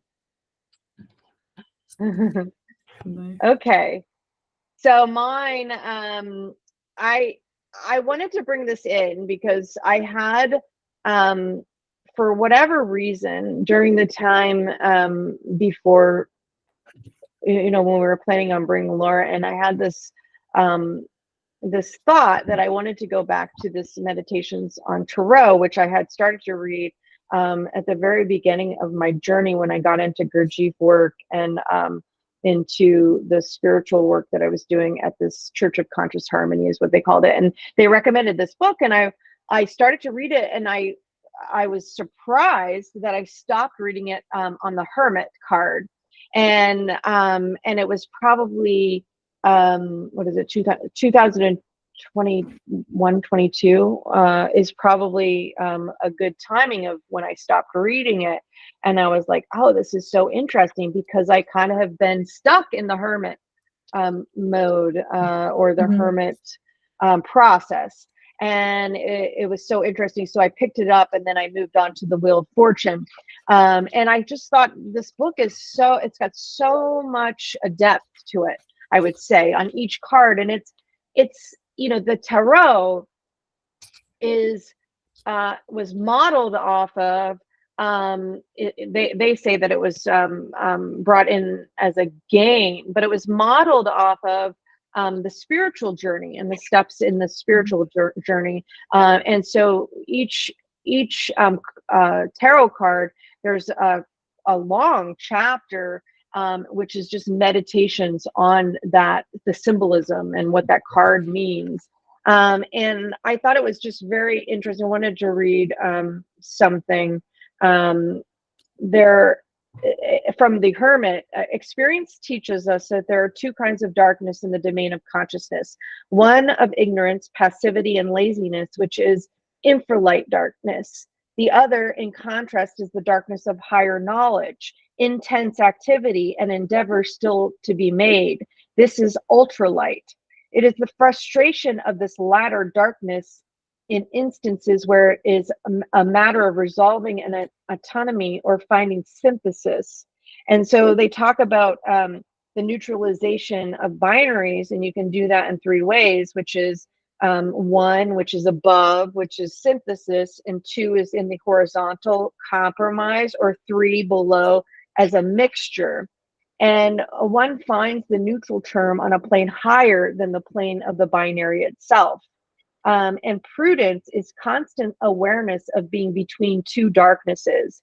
Prudence never elaborates on an absolute system for synthesizing all knowledge, which I think I wanted to bring into this conversation, because a lot of people have this belief that human design is this absolute system, which is just silly to me. I don't think that any system will be absolute, but it's an interesting understanding of when you study human design. I think probably Lara brought this into my consciousness, because, and that's why I reached out to this book, was because when you study human design, you see the hermeticism that's in it, that's baked into it. And it's almost like he built it purposefully, or he learned it or built it or whatever, purposefully modeled after this waking up process. What he was trying to attempt, to me, seems like these are the steps of waking up, and how he brought it to the most simple level, which is honor your strategy and authority, was the way in. And that's why the way to start with. And it's almost like a journey into waking up, and whatever the hermeticists were trying to do in their own kind of step-by-step process. But the Wheel of Fortune talks about, they have these symbolisms, the bull, the lion, the eagle, and the angel or man. And if one unites these four prototypes, one soul being, one obtains the Sphinx. And you know how he talks about the Sphinx and how that's the monopole direction of the monopole. Mm-hmm. And the symbolism you can completely see in the system of the cross, uniting the cross. Mm-hmm. And then you get to the actual understanding of the direction. So I thought it was really interesting. And in the Wheel of Fortune chapter, it talks about the history of the Bible and the serpent, and even before the Christian. This is about Christian hermeticism, but even before then, the Buddhists believed certain things about this closed circle, the serpent, and the closed circle. And then what Christian hermeticism brought in was the connection of that there's a way in, there's a way out of the circle. And the way out of the circle is the spiral. And so there are some people who believe that there's a closed circle. There's nothing that you can do. That's what you call determinism. You're in the circle of the Brahman. There's no way out. I don't know if that's the right term, but and so that the hermeticism brings in the idea that there's a way out. And I think from a human design perspective, it's you eventually get to that point. I guess it's like, yeah, all these transits are around you and they affect you, but you don't have to buy into them, and that's the way out. And I don't know that people really get to that point. I think from an astrological perspective, there's always, when they talk about detriments and exaltations, there's always even beyond that, there's always this higher consciousness ability to rise above. So, okay, you've got this different gradations of how this can affect you. You can either go to the higher conscious results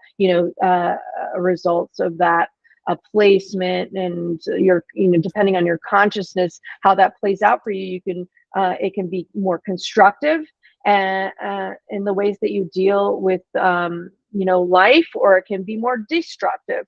And I think people from the human design perspective, sometimes it's like it's like, okay, this is me, and there's nothing I can do about it. There's no choice, and so I might as well just surrender to who I am. And that's, yes, at a certain level, that's you get to. It's like, okay, there is no choice. It's kind of complex, and we can't make, we're designed a certain way, and we need to love ourselves despite that. But then there's a higher level, which is like, well, yeah, I can buy into all this stuff, and it might be true, but I don't have to really buy into it in a way that my mind controls me. I can see it from a higher point of view.